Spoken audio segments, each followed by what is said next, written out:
Hello everybody, and I hope you're having a fantastic day, and in this video I'm going to be talking about the treasure spawn that just came out with Big Queen Ava. So let's get to it.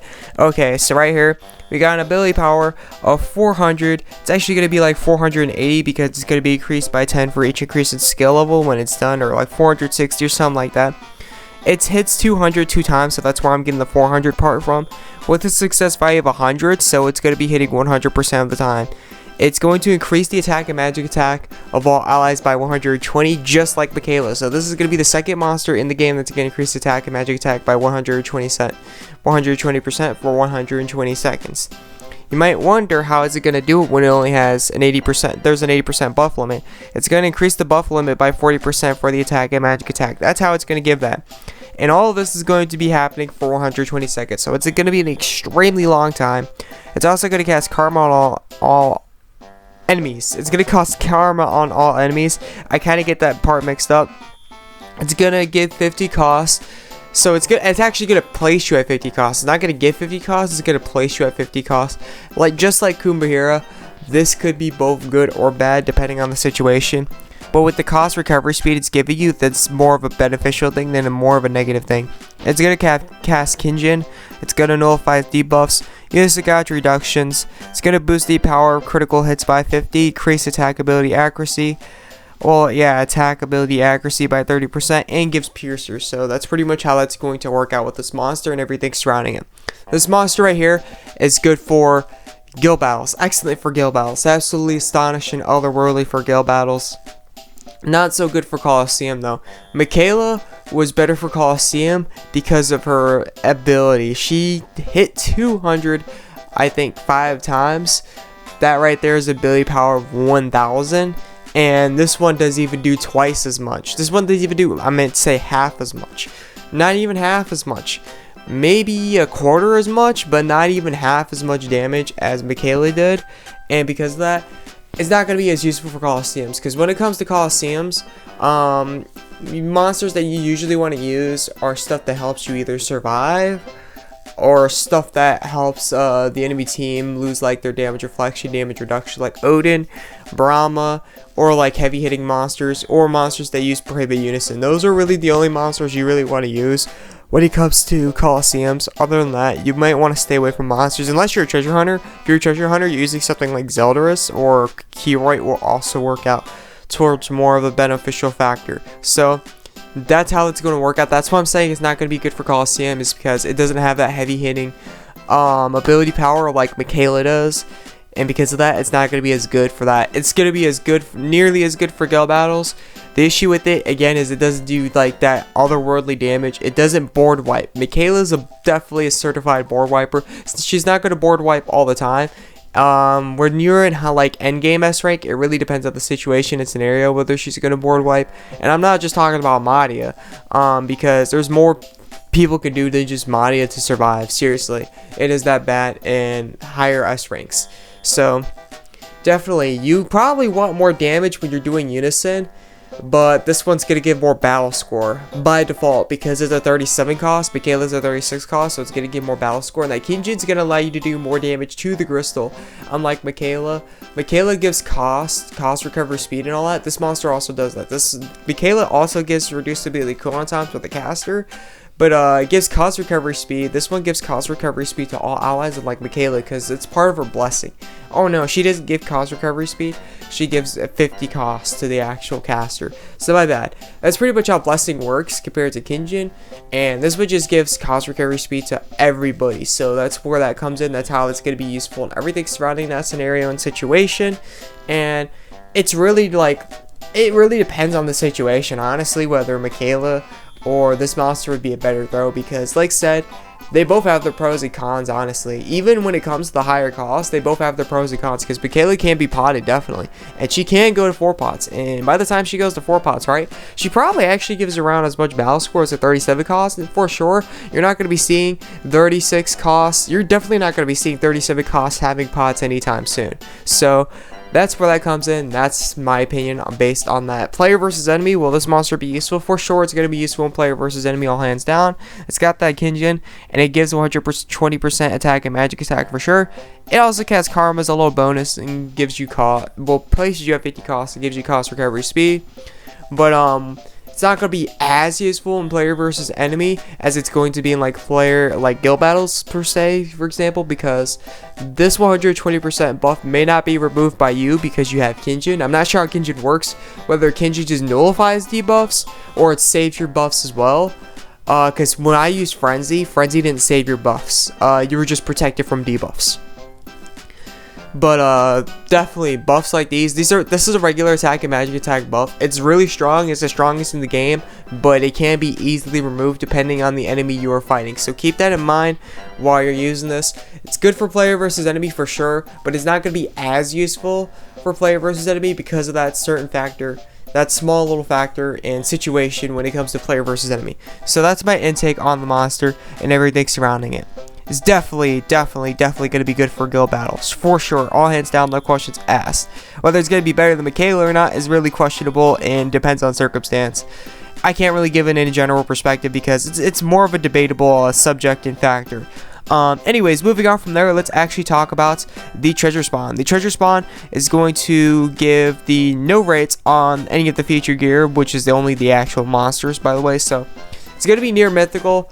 It's actually possible. Seen somebody did it once and I was astonished, but I think that's actually like 1 out of like every million players that played UL, so don't expect to actually get it through the gear spawn. Please don't, because there's absolutely almost little to no rates. It seems possible, but only in AT's perspective, because AT looks at it, they want to see who actually gets it, and probably only like 3 out of like the billions of people in this game, if they were to spawn this right now and do at least 10 spawns in a row, they might get it. They might get it. Like 3 out of like a billion of people that actually do this. So that's how low the rates are legitimately to actually get into the gear spawn. They will get 50 to 200 for each spawn. They will also give chests. They do have the double chance in this one. Double chance activates after your first time half off, and after each and every jackpot, they allow you to choose 2 chests instead of 1. So that's how that's going to work out. They have a total of 6 chests, and I think they should lower it because how pay to win they make the spawn is stupid. It was already bad enough with some of the other ones. They pretty much do the same thing they've been doing with Noah and Vermis and the previous one with the dark girl or whatever, and now like that dark suit or whatever it's called. But unlike those, like, right, these ones right here, like, they had the feature gear in the side chest. They had the feature gear in the side chest. They were doing something that made more logical sense and was absolutely by far more reasonable. For this one, they're not doing that. They're adding the feature gear in the jackpot, and on top of it, it's gear that nobody really cares for all too much. It might be helpful for like element sets for sure, and some of these do have nice abilities to replace the attack, but overall they're just outdated. They're legitimately outdated. It's a bunch of 34 costs. Like, it's nothing new. No new feature gear whatsoever. It's all old stuff that's eventually going to become outdated after a certain amount of time. So it's stuff that nobody really cares about too much to the point where they would will like this. Seriously, it's just not worth it. And the summoning scroll is going to have the lowest rates, so by far it's going to make it harder to actually obtain the summoning scroll in the jackpot. With these types of spots, right, it's going to be hard to get to the jackpot, but when you get to the jackpot, you're going to have higher rates to actually get what you're, I wouldn't say trying to get, but you're going to have higher rates to more of the higher end rewards out of the jackpot. So it's going to be hard to get to the jackpot, but once you get to the jackpot, you're going to have more higher end. That doesn't mean you're guaranteed to get the summoning scroll. Summoning scroll is still going to have the lowest rates out of everything in the jackpot for sure, but you might actually probably get more than, you usually will get more than 1,000 medals when you're actually doing the jackpot. That's what I mean by like higher rewards, and you're probably going to get featured gears now, which is probably a bad thing because, like said, medals, the only way you get medals is in the jackpot. The only way you get medals in the jackpot. They don't have any other way you could get medals but in the jackpot whatsoever for the treasure spawn. Everything else doesn't include medals whatsoever. So that's the only way you could work towards actually getting the monster or the gear guarantee, the one you want. And they just make it extremely hard by adding that feature gear list. They make it harder because that's going to have more rates. It's going to steal some rates from the medals. So the medals will have a, I'm not sure how lower of a chance, at least a slightly lower chance to appear versus the feature gear, and it's going to make it probably significantly harder for the summoning scroll to pop out. If not, I'm not exactly sure, but definitely the feature gear takes some rates from the treasure medals and the jackpot and the summoning scroll. The two things that we would rather have, especially the summoning scroll, we'd rather probably have the summoning scroll than the treasure medals.